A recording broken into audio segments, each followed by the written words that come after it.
மீன் எடுத்தால் ஒரு நாளைக்கு இப்படி செஞ்சு சாப்பிட்டு பாருங்கள். குழந்தைங்க கூட விரும்பி சாப்பிடும். அந்த அளவுக்கு ரொம்ப டேஸ்டியான இந்த மீன் வடையை எப்படி செய்யறதுன்னு பார்த்துடலாம் வாங்க. நான் இன்றைக்கி உளி மீன் தான் எடுத்திருக்கேன். நல்லா க்ளீன் பண்ணிவிட்டு உப்பு மஞ்சத்தூள் கொஞ்சமாக தண்ணி விட்டு இதை நல்லா வேக வச்சு நம்ம ஒரு பவுலில் மாற்றிக்கலாம். இந்த மீனில் இருக்கிற முள்ளெல்லாம் இப்படி கையாலேயே நல்லா நசுக்கி நசுக்கி எடுத்துட்டோம்னா நம்ம க்ளீனாகிடும் முள்ளெல்லாம்.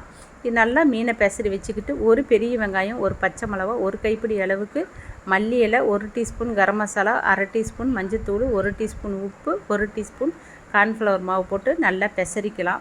நம்ம நல்லா வடைக்கு தட்டி பிடிப்போம் இல்லையா, அந்த அளவுக்கு நல்லா உருட்டி நல்லா நம்ம இதை வடைக்கு தட்டி ரெடி பண்ணி வச்சுக்கலாம். இப்போ நான் கார்ன் எடுத்திருக்கேன். இது நல்லா கொஞ்சம் பவுட்ரு பண்ணிக்கலாம். 3 முட்டை எடுத்திருக்கேன். கொஞ்சமாக உப்பு பெப்பர் சேர்த்து நல்லா அடிச்சுக்கலாம்.